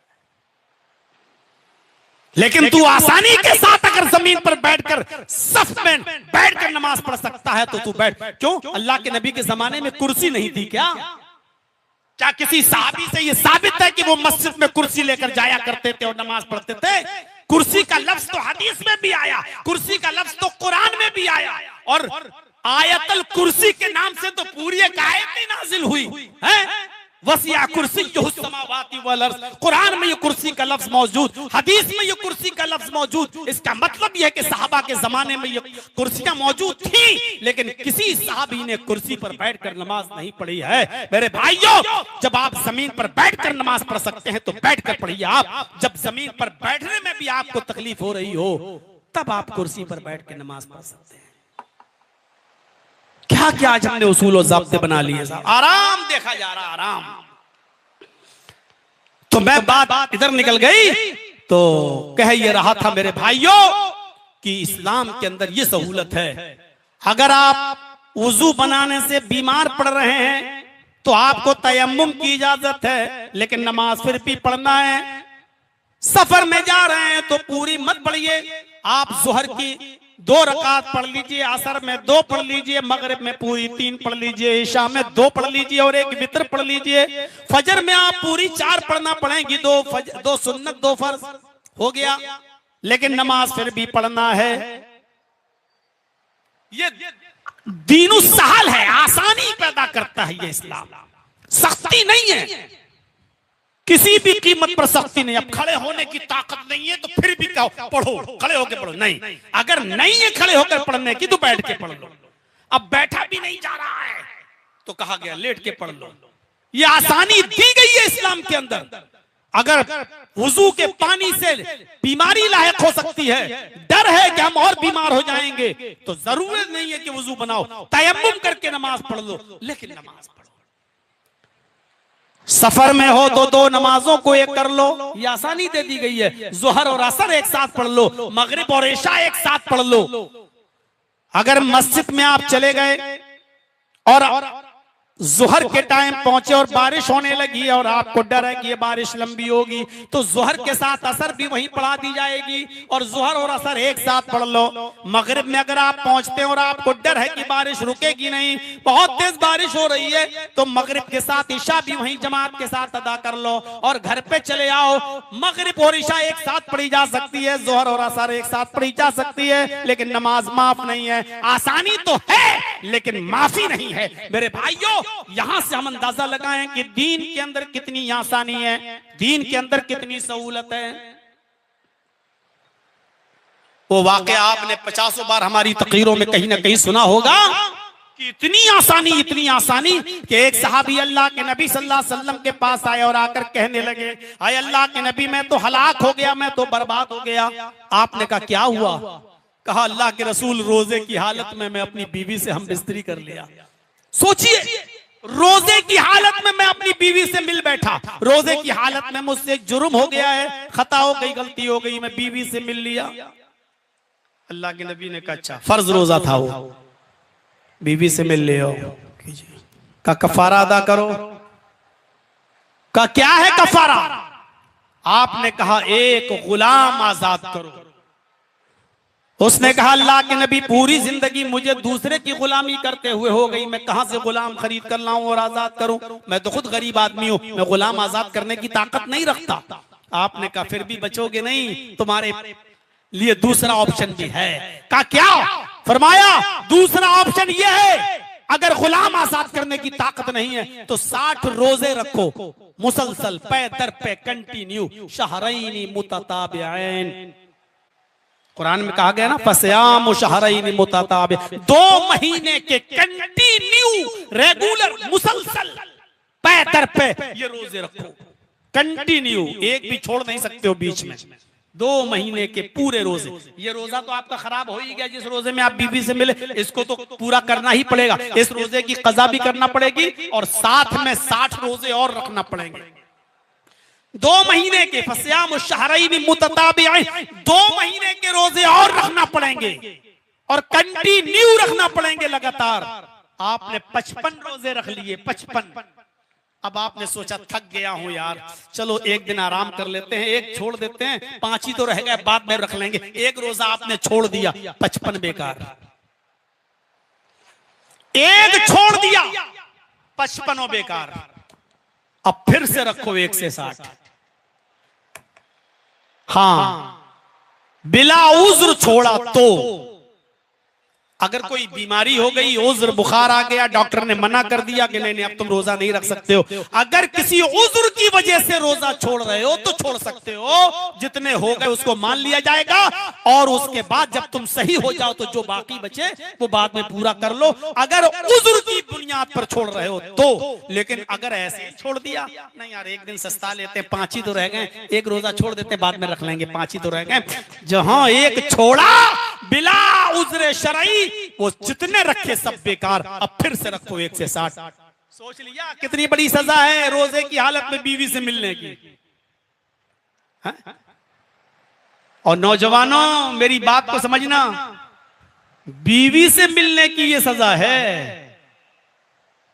और बीवी के अलावा अगर रोजे की हालत में किसी और से मिले तो क्या होगा? ये तो उसके साथ सजा है जिसके साथ तुम्हारा रिश्ता है, जो तुम्हारे निकाह में है, जो तुम्हारे लिए हलाल है, ये सजा उसके साथ है। 60 रोजे रखोगे तुम मुसलसल पैतर पे, और जिसके ताल्लुक दूसरी लड़कियों के साथ है, और उसने रोजे की हालत में अगर किसी दूसरी लड़की के साथ गलत काम किया है तो उसकी सजा क्या होगी? सोचिएगा जरा, चूंकि हमें नहीं मालूम शरीयत ने क्या मुतय्यन किया है, लेकिन सोचिएगा कि बीवी के साथ अगर हम बिस्तरी कर लो तो ये सजा, तो अगर रोजे की हालत में जिना कर लो तो क्या सजा? मेरे भाइयों, उस सहाबी ने कहा अल्लाह के नबी कितने रोजे रखूं? आपने कहा 60। कहा ये भी ताकत नहीं है मेरे अंदर, मैं कमजोर आदमी हूं, 60 रोजे कहां से रख सकता हूं? अल्लाह के रसूल एक रोजे पर तो सब्र नहीं हुआ, बीवी से मिल बैठा, आप कह रहे हैं 60 रोजे रखो, मैं कहां से रखूंगा, नहीं रख पाऊंगा 60 रोजे। आपने कहा तो फिर एक और ऑप्शन है, वो ऑप्शन ये है कि तू 60 मिस्कीनों को, फकीरों को, मोहताजों को खाना खिलाओ। 60 मिस्कीनों को, ये तो आपके ऊपर डिपेंड करता है, 60 को एक साथ बुलाकर खिला दो, खिला दिया, जाओ अपनी बीवी के पास, बीवी हलाल। नहीं, 60 को खिलाने की ताकत नहीं है, एक एक करके खिला सकते हो तो एक एक करके खिलाओ, 60 दिन खिलाना पड़ेंगे, लेकिन जब तक 60 मिस्कीन पूरे हो नहीं जाएंगे तब तक आप बीवी से मिल नहीं सकते। 10-10 करके 6 दिन खिला दो, 6-6 करके 10 दिन खिला दो, 60 को एक साथ खिला दो, या एक एक करके 60 दिन में 60 को खिला दो, लेकिन जब तक 60 मिस्कीन पूरे हो नहीं जाएंगे बीवी आपके ऊपर हलाल होगी नहीं।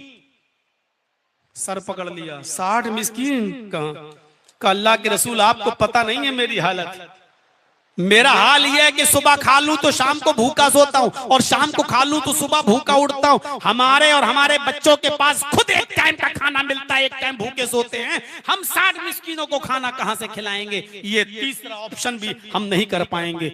आपने कहा अच्छा, गुलाम भी आजाद नहीं कर सकता, 60 रोजे भी नहीं रख सकता, मिस्कीनों को खाना भी नहीं खिला सकता 60 का? नहीं। आपने कहा तब रुको, तब तुम्हारे लिए कुछ इंतजाम करते हैं। नमाज का वक्त होता है, साहबा मस्जिद में आए, अल्लाह के नबी ने चंदे का ऐलान कर दिया, अपने भाई की मदद करो, इससे खता हो गई है, ये बेचारा कफारा अदा करना चाहता है, गरीबों में कुछ बांटेगा, इसके लिए कुछ ताउन करो। कोई 2 खजूर लाया, कोई 4 खजूर लाया, कोई 5 खजूर लाया अपने घर से। दूसरी नमाज का वक्त आने से पहले पहले खजूर का एक टोकरा भर गया, 10 किलो 15 किलो खजूर का एक टोकरा भर गया। अल्लाह के नबी ने इसको बुलाया, इधर आओ, कहा ये लो, तुम्हारे भाइयों ने चंदा करके तुम्हारी मदद की है, लो चलो ये अपने गांव में जाओ, अपने कबीले में जाओ, और वहां जाकर अपने कबीले के गरीबों को खिला दो, जितने भी गरीब हों उनमें ये खजूर बांट दो, तुम्हारा कफारा अदा हो जाएगा। हंसते हुए कहने लगा अल्लाह के नबी किसको बांट दूं? आपने कहा अपने कबीले के गरीबों में बांट दो। कहने लगा अल्लाह की कसम, पूरे गांव में, मेरे पूरे कबीले में मुझसे ज्यादा गरीब कोई है ही नहीं, मुझसे ज्यादा कोई गरीब नहीं है। अब अल्लाह के नबी हंस पड़े, तुझसे ज्यादा कोई गरीब नहीं है? कहा नहीं। तो आपने कहा फिर तू ले जा, तू ही खा ले और अपने बच्चों को खिला दे, अपनी बीवी को खिला दे, तेरा गुनाह भी, तेरा कफारा भी अदा हो जाएगा। ये है आसानी इस्लाम के अंदर, ये है सहूलत इस्लाम के अंदर, ये दीनुस सहल है, ये दीनुस सहल है, ये दीने एतिदाल है, दीन मोतदिल। ऐसा एतिदाल है इसके अंदर, ना बहुत ज्यादा सख्ती है ना बहुत ज्यादा नरमी।